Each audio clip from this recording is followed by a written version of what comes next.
Hey guys, welcome back to the Time to Watch channel. It has been quite some time since I last posted a video, and the reason for that is because my wife and I just had our baby at the start of this year.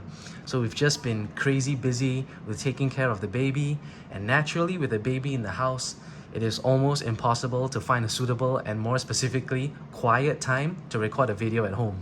But fortunately, I do have a bit of time today, and the baby is sleeping in the room right now, so I'm definitely going to grab the opportunity to record this video.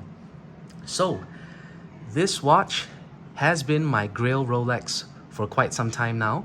In fact, I would say that out of my entire collection right now, this is my favorite watch. So which model could it be? Let's find out. It is the Sky Dweller. Let me take it out of the box and have a closer look.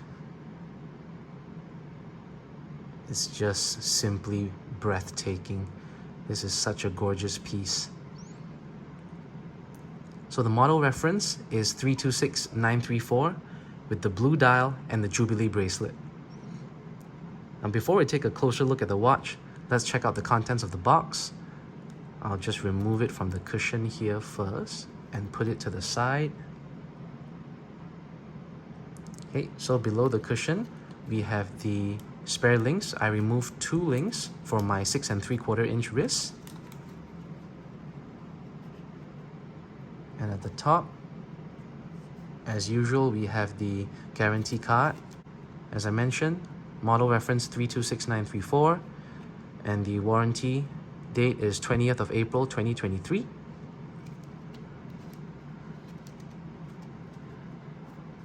And we have the guarantee manual. We also have the Sky Dweller instruction booklet. And of course, we have the superlative chronometer green hang tag, as well as the Rolex white tag, which has the model number on top here. Okay, so I'll just put all of this back in the box so that we can take a closer look at the watch. So I'm, of course, extremely excited to add this piece to the collection because I think that every part of this watch is so brilliantly designed and executed. So we will cover all the features of this watch later. Right now, let's start by going over the dimensions.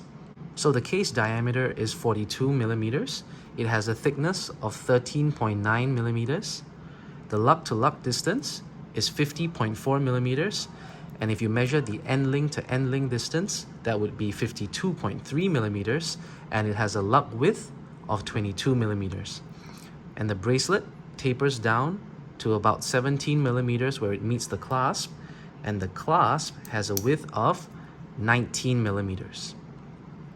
So I would recommend that you have a wrist size of at least 15 centimeters to wear this watch comfortably and not have it look awkward on the wrist. But I must say, this Jubilee bracelet does hug the wrist more closely than the Oyster bracelet.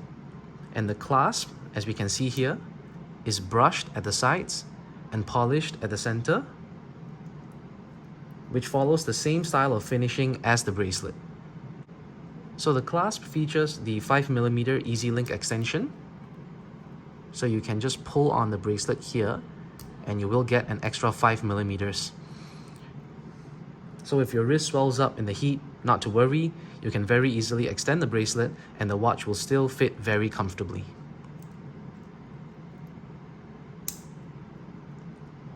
The entire case, bracelet, and clasp is made of Rolex's proprietary 904L stainless steel, and the fluted bezel is 18 karat white gold. Now let's check out the dial. So this is the gorgeous and most sought after sunburst blue dial, and it really is incredibly stunning. The way it plays with the light is so mesmerizing. You get to see different hues of blue depending on the angle the light hits it. The white hour markers, text, and the red GMT arrow all contrast very well with the blue dial. And we have the off-center 24-hour sub-dial, which is also blue, so it blends in very well with the overall dial. And we have the date window with the Cyclops lens at the 3 o'clock. Now let's discuss the complications. So the Sky Dweller is an annual calendar, And what that means is that it is able to recognize which months have 31 days and which months have 30 days. And you will only need to adjust the date once every year on the 1st of March because it does not know how many days February has. So you would need to advance the date from either 29th or 30th from the previous month to the 1st of March, depending on whether or not it's a leap year. Additionally, it also has a GMT function, which allows you to read a secondary time zone by looking at the red triangle and the 24-hour subdial. So for example, right now, I'm not traveling, so the 24-hour subdial is pointing at 10:50 and the local time is also 10:50. Now, in case some of you don't know how the month is indicated on the Sky Dweller, there are small white apertures on the outside of each hour marker. And since the hour markers are also white, they actually blend in very well, giving the overall dial a very clean look. And if you look closely, you'll see that one of the apertures is highlighted in red, and in this case, it would be the 4 o'clock hour marker, which indicates that we are in the month of April. And this is one of the examples of what I said earlier about this watch having a brilliant design and execution. So instead of displaying the month in another window in text, Rolex figured, hey, 12 months in a year and 12-hour markers on the dial. And they decided to ingeniously place the month indicators outward of each index. And the result is a much cleaner looking dial with a high degree of symmetry. So let's dive deeper into this amazing movement that powers the Sky Dweller, the Rolex manufacturer caliber 9001, which beats away at 28,800 vibrations per hour and has a power reserve of 72 hours. And the accuracy of this movement, much like any other Rolex movement, runs within -2 to +2 seconds a day. And what I love most about this movement is that all the functions are adjusted using the crown and the ring command bezel. And I really like the fact that the 18-karat white gold fluted bezel is not just aesthetically beautiful, but also functional. And as far as I know, this is the only watch where the bezel is actually part of the movement. And I just find that really, really cool. So how do we set the Sky Dweller? Well, that's actually very simple. There are 4 different positions of the bezel. Now, I always have it at the most clockwise position, which according to the official Rolex brochure, they label that as position 0. So right now it is in position 0. So one click over counterclockwise, you'll be in position 1. One more click, position 2, and finally position 3. So you start setting the watch in position 3, where you're able to rotate the 24-hour GMT subdial to set your reference time or home time, whatever you want to call it.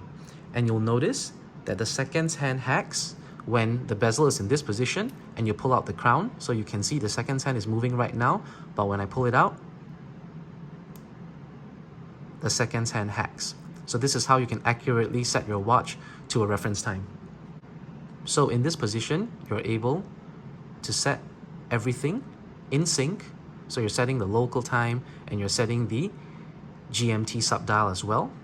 So I'm just moving it forward right now, but let me move it back to the correct time because I don't want my watch to be at the wrong time. So 10:53, there we go. So now if you move the bezel to position 2, as you can see, the seconds hand starts moving again, and when you pull it out at this position of the bezel, the seconds hand does not hack. And this is the way it should be because you're now able to set your local time without affecting your reference time. Okay, so now you can jump the hour hand forward and backwards. Okay, so one thing to take note is that as you advance the hour hand forward, you're able to drive the date forward, but you will not be able to drive the date backwards in this position. Lastly, turn the bezel clockwise one more time. So now you're in position 1, and now when you pull out the crown, you're able to quick set the date. So you're able to roll the date forwards and backwards, which is another handy feature for an annual calendar, because if you set it too far in advance, at least you don't need to go through the entire month or year to set it correctly. You can simply just drive the date backwards. In this case, I'm just driving it forward now back again to 23, which is today's date. And lastly, once you're all set, put it back to position 0. Screw the crown back in to ensure 100 meters of water resistance, and you're good to go. Now let's see how it looks like on my 6 3/4 inch wrist. Okay, let's start off with the wrist roll. Top down view. You can see that the lugs do not extend past the edge of my wrist. And from this angle, you can see that it does hug the wrist very nicely. And the 42mm case size and fluted bezel definitely gives this watch a lot of wrist presence. And of course, the blue dial really does pop under bright light. It seems that many people have the impression that the relatively heavier weight and thickness of the case will not work well with a Jubilee bracelet, thinking that the watch would be too top heavy. But from my own personal experience, even on my 6 3/4 inch wrist, which is not that big, it still wears very nicely. It sits on the wrist very comfortably.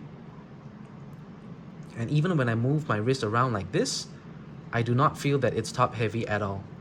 So for those of you who like the look of the Jubilee bracelet on the Sky Dweller, but are concerned about the wearability, go try it out at your local ADs, and I really don't think you're going to find it to be a problem. And lastly, let's check out the Lume. So let me kill the lights and we'll see how well the Lume on the Sky Dweller performs. So you can see that the Lume is already slightly powered up by the indoor lighting just now. And now I'll just use my flashlight to power it up to its maximum capacity, and we'll check out how bright it actually is.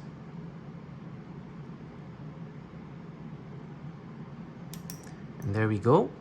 I'll just bring it closer, and we can see that, as usual, Rolex's Chromolite Blue Lume does shine very brightly and very beautifully, and it does last for a very long time. So I will be adding some close-up shots of the watch at the end of this video so that you guys can see it more clearly. And I hope you guys enjoyed the video. Please like, share, and subscribe if you want to see more videos like this one. I will be getting another watch, not a Rolex, sometime in the next 6 to 8 weeks. It is one of the most affordable annual calendars from one of the more well-known Swiss brands, and I will be doing an unboxing and review for that watch as well, and I think it would be really fun to make another video comparing it against the Sky Dweller. So let me know which brand and model you guys think that one is going to be in the comment section, and I'll see you guys in the next video. Take care and have a nice day.